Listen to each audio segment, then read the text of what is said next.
प्रिय व्यूअर, चर्चा में मुद्दे प्रोग्राम में आपका स्वागत है। आज हम देखेंगे दल बदल कानून। इसका पहले परिचय की बात करते हैं। यह सांसद एवं विधायकों को एक पार्टी छोड़कर दूसरी पार्टी ज्वाइन करते हैं तो उन पर दंड का प्रावधान है। यही प्रावधान दल बदल कानून कहलाता है कि कुछ महत्वपूर्ण विशेषताएं हैं। 1985 में संसद एक नया कानून लाया, एक नई अनुसूची बनाया जो 10वीं अनुसूची के नाम से जाना जाता है। यह नई अनुसूची को लाने की जरूरत तब पड़ी समय बहुत बड़ी संख्या में विधायक सांसद छोड़कर दूसरी पार्टी में शामिल होते थे। यह प्रक्रिया सतत चलती रही कुछ दिन तक। संसद ने इसे हतोत्साहित करने के लिए 10वीं अनुसूची का प्रावधान किया। 90वें संविधान संशोधन अधिनियम द्वारा इसे संविधान में शामिल कर लिया गया। कुछ शर्तें भी हैं। यह समूह व पार्टी को एक दल से दूसरे दल में परिवर्तित विलय का अनुमति देता है। राजनीतिक पार्टी व दल एक पार्टी से विलय कर सकते हैं, ज्वाइन कर सकते हैं। हालांकि 91वें संशोधन अधिनियम 2003 के द्वारा इसमें कुछ परिवर्तन लाया गया। इसमें परिवर्तन इस प्रकार हुआ कि कोई पार्टी एक पार्टी से दूसरी पार्टी ज्वाइन करती है तो उससे कम 2/3 सदस्यों एक पार्टी को दूसरी पार्टी में जाते हैं तो वह विलय प्रक्रिया वैध मानी जाएगी।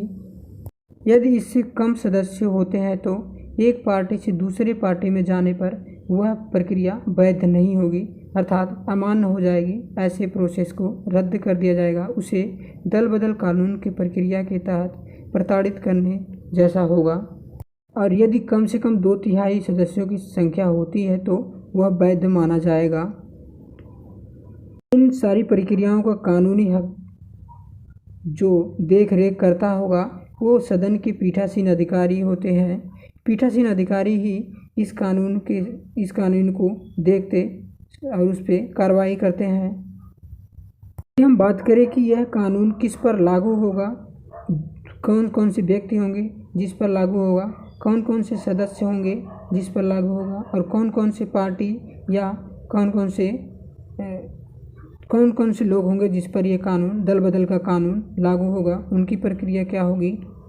निर्वाचित सदस्य है वह स्वेच्छा से किसी राजनीतिक दल का सदस्यता छोड़ देता है तो वह दल बदल कानून की प्रक्रिया के तहत अपराधी माना जाएगा।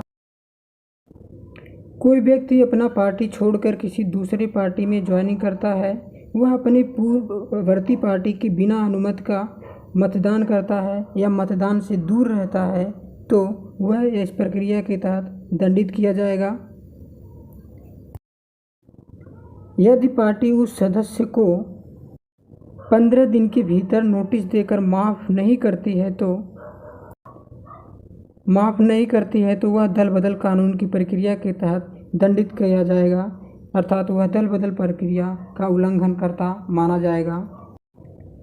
कोई स्वतंत्र रूप से निर्वाचित व्यक्ति पहले एक पार्टी को ज्वाइन करता है लेकिन उसके अपनी कोई खूबियों की वजह से उस पार्टी को छोड़कर किसी अन्य पार्टी को ज्वाइन कर लेता है तो उस समय जो पुरानी पार्टी होगी वह पार्टी उस पर दल बदल कानून का आरोप लगा करके उस कानूनी कार्रवाई उस व्यक्ति पर की जा सकती है। अब हम देखेंगे कि दल बदल कानून का परिणाम क्या होगा।